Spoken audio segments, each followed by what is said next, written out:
Assalamualaikum warahmatullahi wabarakatuh. Sahabat muslim rahimakumullah. Selamat datang kembali di channel Permata Islam yang membahas seputar kisah islami penuh hikmah.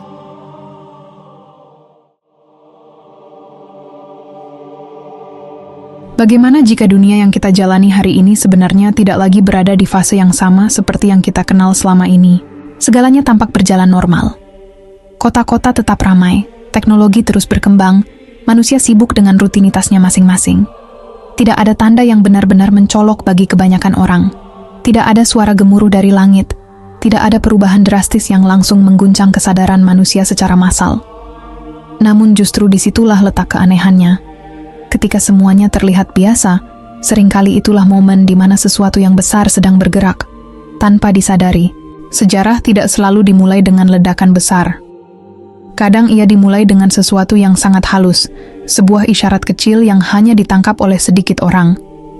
Isyarat yang tidak bisa dijelaskan dengan logika sederhana, namun juga terlalu kuat untuk diabaikan begitu saja. Dalam beberapa waktu terakhir, beredar sebuah kisah yang datang dari wilayah yang sejak dahulu dikenal sebagai tanah penuh keberkahan. Sebuah wilayah yang dalam banyak riwayat disebut sebagai pusat dari berbagai peristiwa penting di akhir zaman. Wilayah itu adalah Tanah Syam. Di sanalah, seorang ulama yang dikenal karena ketenangan dan kedalaman ilmunya mengalami sesuatu yang tidak biasa. Bukan sebuah peristiwa besar di hadapan publik. Bukan pula penglihatan yang disaksikan banyak orang. Hanya sebuah mimpi. Namun mimpi itu tidak seperti mimpi pada umumnya. Malam itu berjalan seperti biasa. Tidak ada pertanda apapun sebelumnya. Tidak ada kejadian yang mencurigakan yang bisa dijadikan alasan munculnya sesuatu yang luar biasa. Namun ketika beliau terlelap, kesadaran yang biasanya terputus justru berubah menjadi sebuah pengalaman yang terasa begitu nyata. Dalam mimpi itu, dunia tidak lagi terlihat seperti yang kita kenal sekarang. Langit tampak berbeda. Bukan sekadar gelap atau terang, tetapi menghadirkan suasana yang sulit dijelaskan dengan kata-kata. Seolah-olah ada tekanan yang tidak terlihat, menyelimuti seluruh penjuru bumi. Udara terasa berat, bukan secara fisik, tetapi secara batin.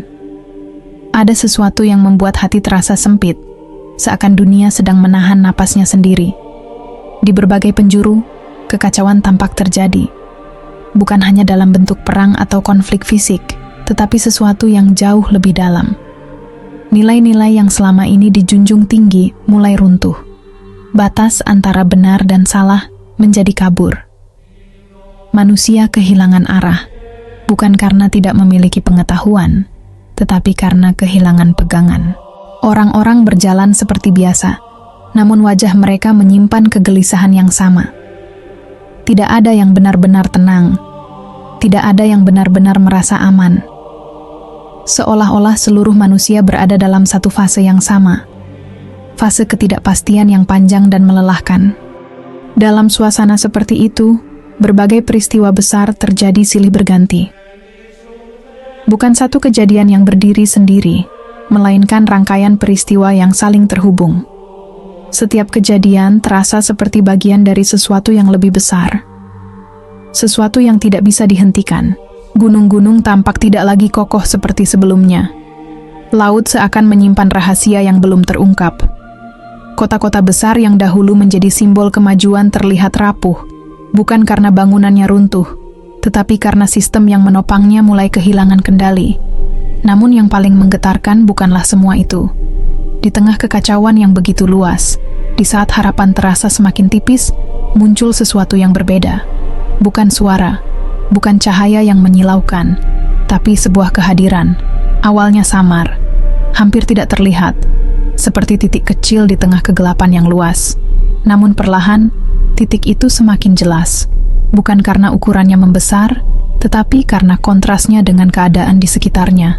Di antara manusia yang dipenuhi kebingungan, ada satu sosok yang berdiri dengan ketenangan yang berbeda. Tidak menonjol, tidak dikelilingi keramaian. Bahkan jika dilihat sekilas, ia tampak seperti manusia biasa. Namun ada sesuatu yang tidak bisa dijelaskan dengan logika sederhana. Sebuah ketenangan yang tidak terpengaruh oleh kekacauan di sekitarnya. Sebuah keteguhan yang tidak goyah meskipun dunia di sekelilingnya seperti sedang runtuh. Sosok itu tidak berbicara, tidak mengangkat suara, tidak menyeru manusia secara terbuka. Namun kehadirannya sendiri sudah cukup untuk menghadirkan rasa yang berbeda. Seolah-olah ia membawa sesuatu yang tidak dimiliki oleh yang lain. Cahaya itu bukan cahaya yang bisa dilihat oleh mata secara biasa. Tidak menyilaukan, tidak memaksa perhatian. Namun bagi siapapun yang memperhatikannya, akan merasakan sesuatu yang sulit dijelaskan. Sebuah rasa tenang di tengah kekacauan. Ulama tersebut dalam mimpinya tidak langsung memahami siapa sosok itu. Tidak ada suara yang menjelaskan. Tidak ada petunjuk yang diberikan secara langsung. Namun ada satu hal yang sangat jelas terasa, bahwa sosok itu bukan bagian dari kekacauan. Ia justru berdiri sebagai sesuatu yang berlawanan dengan semua yang terjadi. Ketika dunia dipenuhi ketidakpastian, ia menghadirkan kepastian. Ketika manusia kehilangan arah, ia membawa arah yang tidak terlihat oleh banyak orang. Mimpi itu tidak berlangsung lama, namun setiap detiknya terasa padat. Seolah-olah waktu di dalamnya berjalan dengan cara yang berbeda. Ketika akhirnya beliau terbangun, jantungnya berdetak lebih cepat dari biasanya. Bukan karena takut, tapi karena ada sesuatu yang tidak bisa diabaikan. Perasaan yang tersisa setelah mimpi itu bukan sekadar rasa penasaran, bukan pula sekadar kekaguman, tapi sebuah kegelisahan yang dalam. Seolah-olah apa yang baru saja ia lihat bukan sekadar gambaran acak dari alam bawah sadar, melainkan sebuah isyarat. Hari-hari setelahnya tidak lagi terasa sama. Setiap peristiwa yang terjadi di dunia nyata mulai terasa memiliki hubungan dengan apa yang ia lihat dalam mimpi tersebut. Berita demi berita, perubahan demi perubahan, semuanya seperti potongan-potongan kecil dari gambaran besar yang pernah ia saksikan. Dan yang paling mengganggu bukanlah kekacauan yang ia lihat dalam mimpi itu, melainkan kehadiran sosok tersebut. Sosok yang tidak melakukan apa-apa, namun justru menjadi pusat dari semuanya. Tidak ada pengumuman, tidak ada deklarasi, tidak ada tanda yang secara jelas menunjukkan identitasnya. Namun kehadirannya terasa begitu kuat, seolah-olah seluruh arah peristiwa sedang bergerak menuju satu titik yang sama. Di titik itulah mulai muncul pertanyaan yang tidak bisa dihindari.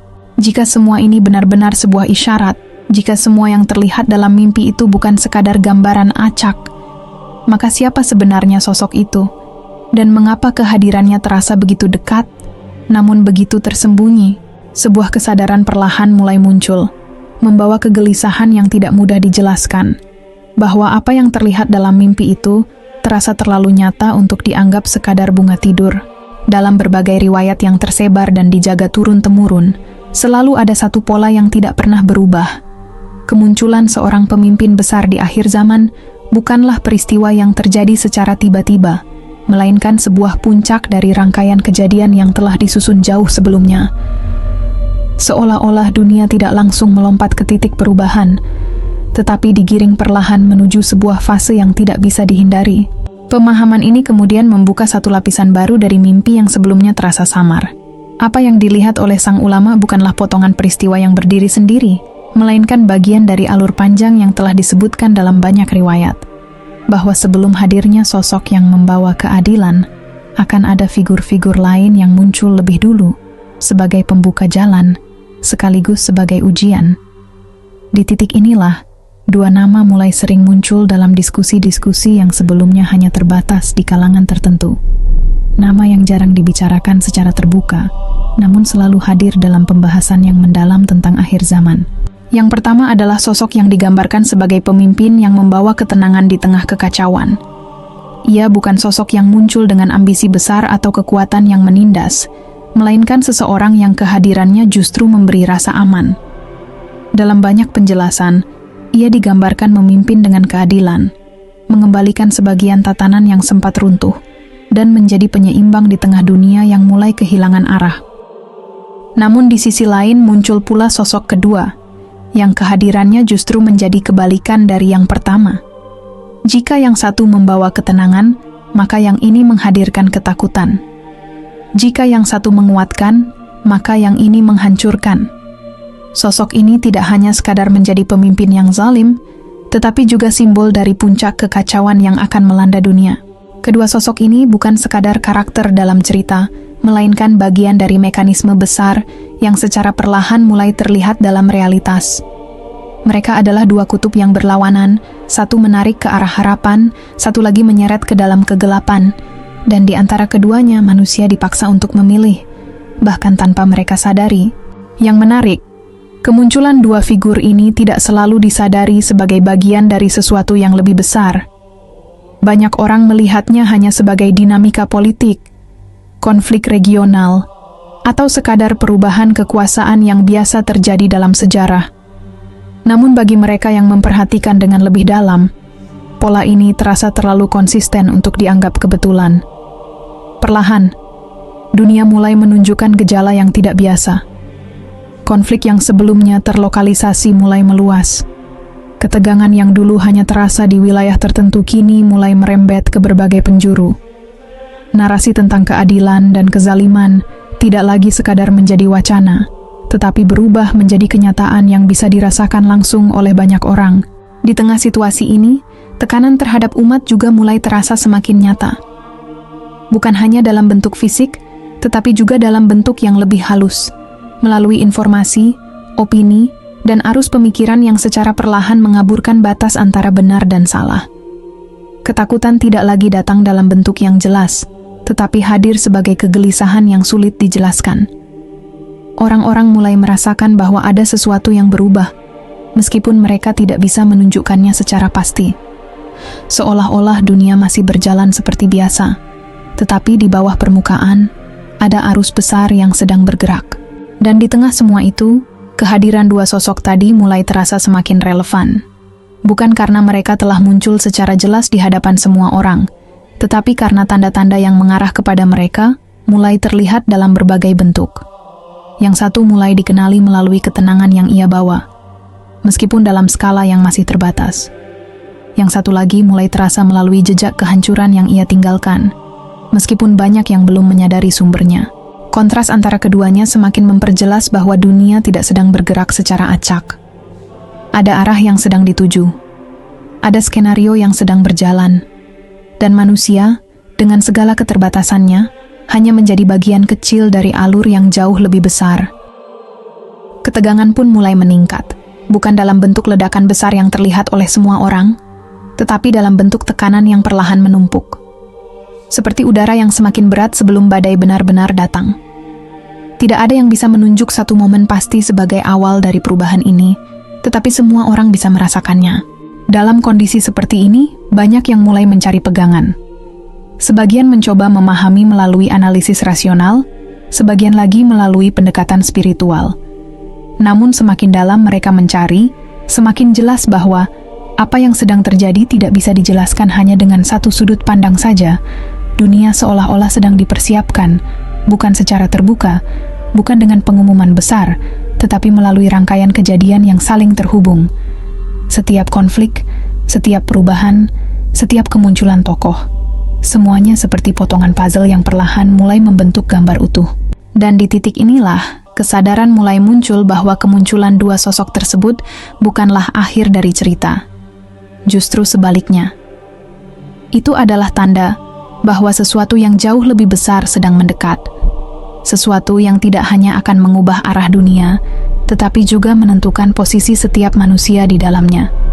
Sebuah fase yang tidak bisa dihindari, sebuah momen yang tidak bisa ditunda, dan sebuah peristiwa yang telah lama disebutkan, namun kini mulai terasa semakin dekat. Dan ketika perasaan itu mulai muncul di berbagai tempat tanpa saling terhubung, dunia perlahan memasuki fase yang lebih aneh. Bukan hanya dari sisi konflik atau ketegangan, tetapi dari arah yang sama sekali tidak terduga. Perubahan tidak lagi datang dari pusat-pusat kekuatan yang selama ini mendominasi arah dunia, melainkan justru dari wilayah yang sebelumnya dianggap tidak memiliki peran besar dalam kebangkitan spiritual. Sebuah pergeseran halus mulai terlihat, seolah-olah ada arus baru yang bergerak dari arah yang selama ini diabaikan. Di tengah hiruk-pikuk konflik global, muncul fenomena yang membuat banyak pengamat kebingungan.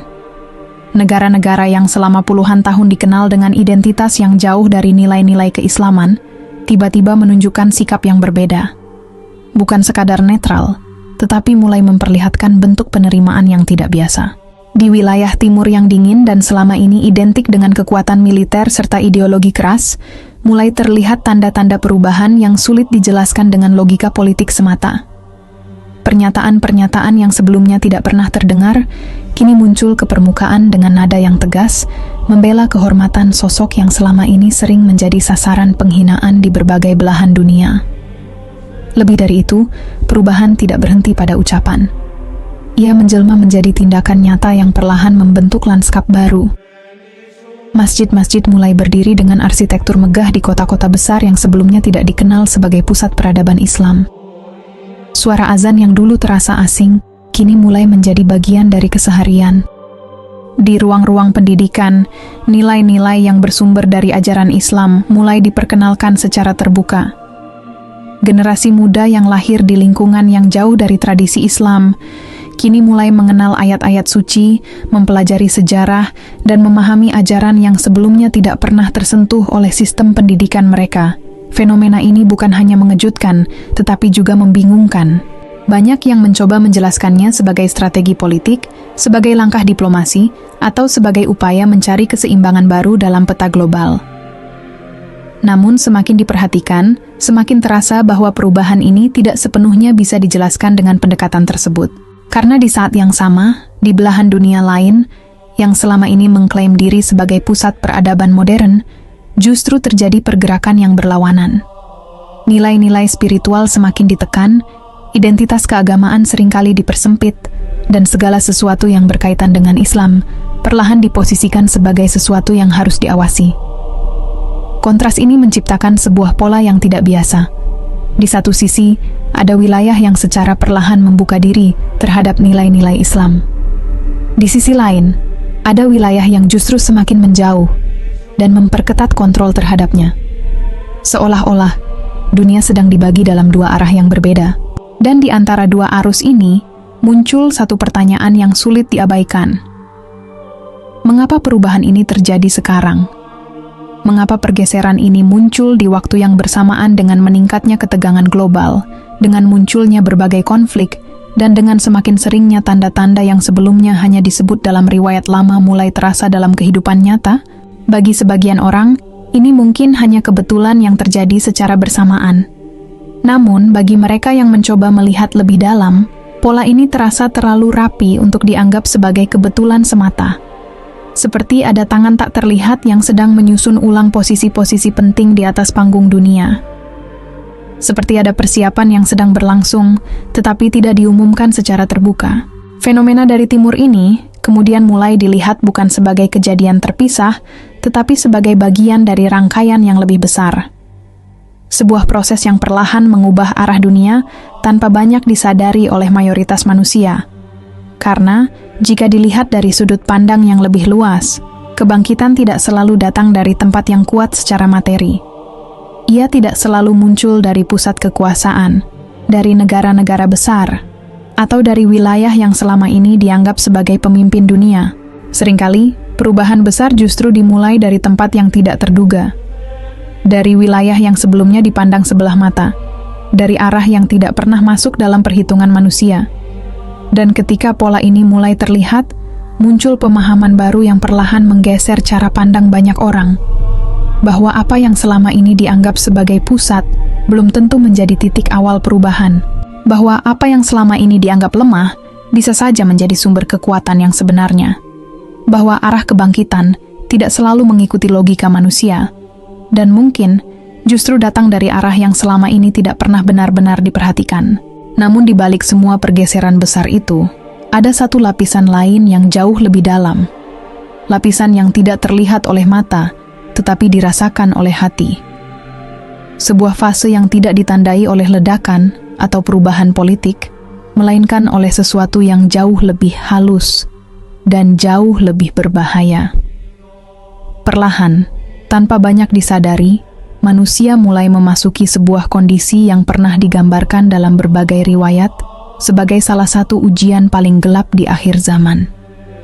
Sebuah fase di mana batas antara kebenaran dan kesalahan menjadi kabur, di mana keyakinan tidak lagi berdiri kokoh, dan di mana hati manusia menjadi medan pertempuran yang sesungguhnya.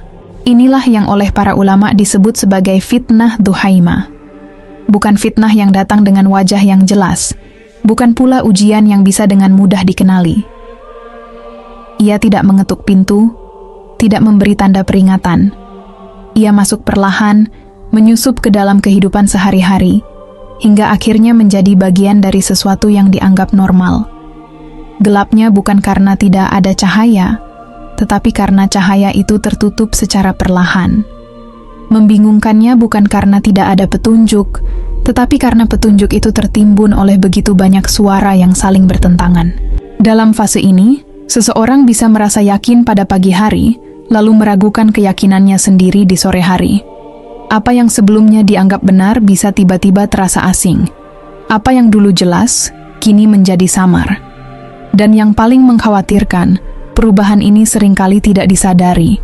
Ia tidak datang dalam bentuk kejadian besar, tetapi dalam kebiasaan kecil yang terus berulang. Sedikit demi sedikit, sensitivitas hati mulai berkurang. Hal-hal yang dulu membuat seseorang merasa bersalah, kini mulai terasa biasa. Perbedaan antara yang halal dan yang meragukan tidak lagi diperhatikan dengan serius. Bukan karena tidak tahu, tetapi karena terbiasa mengabaikan. Di titik ini, salah satu akar masalah mulai terlihat. Apa yang masuk ke dalam tubuh, makanan, minuman, sumber rezeki, tidak lagi dijaga dengan ketelitian seperti sebelumnya. Batas antara yang jelas dan yang samar mulai dilonggarkan. Prinsip yang dulu dijaga, kini mulai dinegosiasikan. Padahal, dari sanalah banyak hal bermula. Apa yang dikonsumsi bukan hanya mempengaruhi fisik, tetapi juga mempengaruhi hati. Dan ketika hati mulai terkontaminasi, maka kemampuan untuk membedakan kebenaran pun ikut terganggu. Namun bukan hanya itu.